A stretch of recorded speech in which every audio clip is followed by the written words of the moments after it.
Trump's new health insurance rules expected to hurt Obamacare. President Donald Trump touted the expansion of so-called association health plans, which offer fewer consumer protections than Obamacare coverage, as a much-needed cheaper alternative. But critics have warned that the latest move will further drive up Obamacare premiums and weaken the law. For the first time ever, sole proprietors will be able to buy lower-cost group insurance instead of getting ripped off by this disaster we all know as Obamacare, Trump said during a speech at the National Federation of Independent Business, a group that has long opposed the 2010 Affordable Care Act. Democrats decried the new rules as the latest act of Obamacare sabotage that will drive up health insurance premiums for millions in the law's insurance markets. The Labor Department rules come after the administration earlier this month urged a federal court to throw out Obamacare's popular insurance protections for pre-existing conditions, arguing they are no longer valid after the GOP tax law eliminated the individual mandate penalty for skipping health coverage.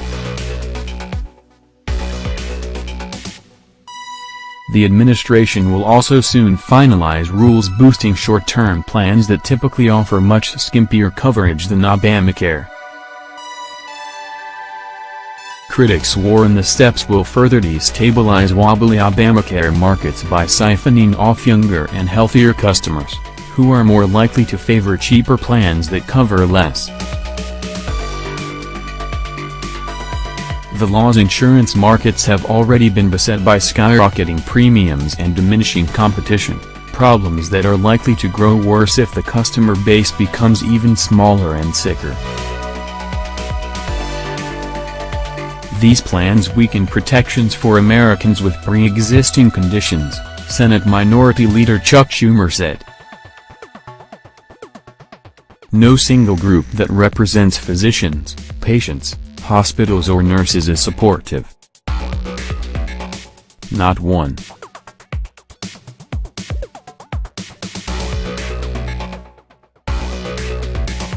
Supporters of the Affordable Care Act also worry that the law's consumer protections will be eroded under the new rules, since insurers will be allowed to offer skinnier coverage that doesn't include costly benefits like mental health treatment and prescription drug coverage. Customers might not be aware of coverage gaps until they require significant medical care and could be left with big, unexpected bills. Consumer advocates had called on the Trump administration to mandate that association plans cover the same broad set of benefits as Obamacare plans. However, the Labor Department rejected the suggestion, concluding that it would raise costs and restrict the coverage options available to small businesses and independent contractors. Many business groups praised the new rules.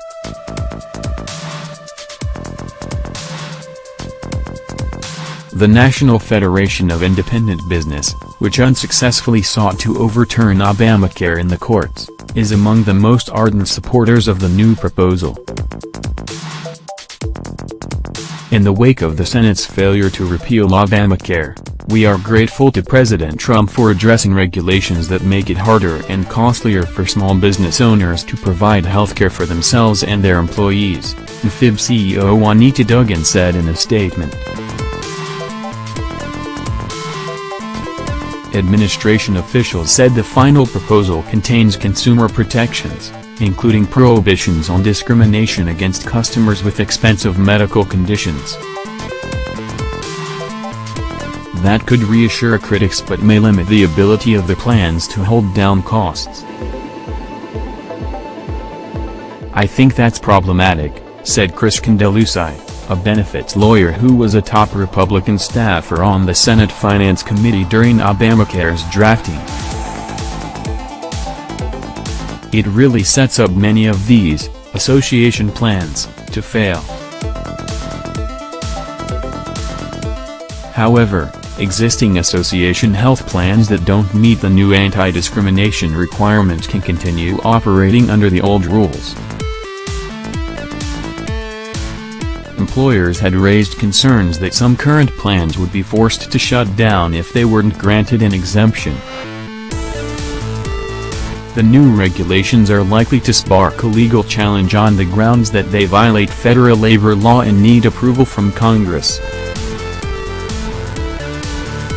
Insurance regulators, particularly in states that have embraced Obamacare, are also likely to push back against the changes.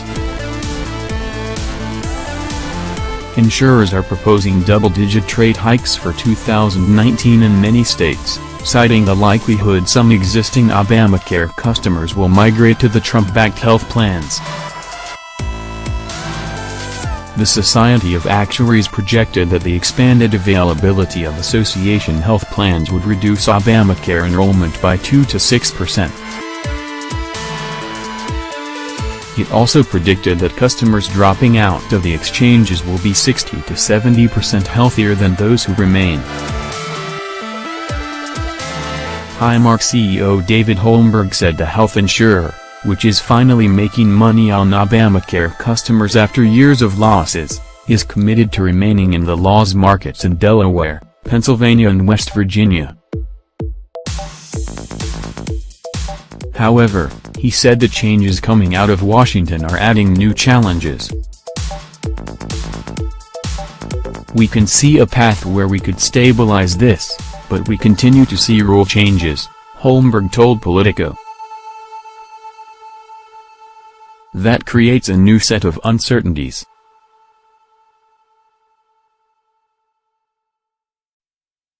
Association health plans have been around for decades, allowing companies to join together to create larger pools of customers to get better insurance rates. The Trump administration, in a major change to how association health plans have operated, has proposed allowing self-employed individuals to enroll in them. The change will help people in non-traditional work arrangements, Condoleezza said. One of the purposes of the change for allowing self-employed individuals was a recognition of a growing gig economy, he said.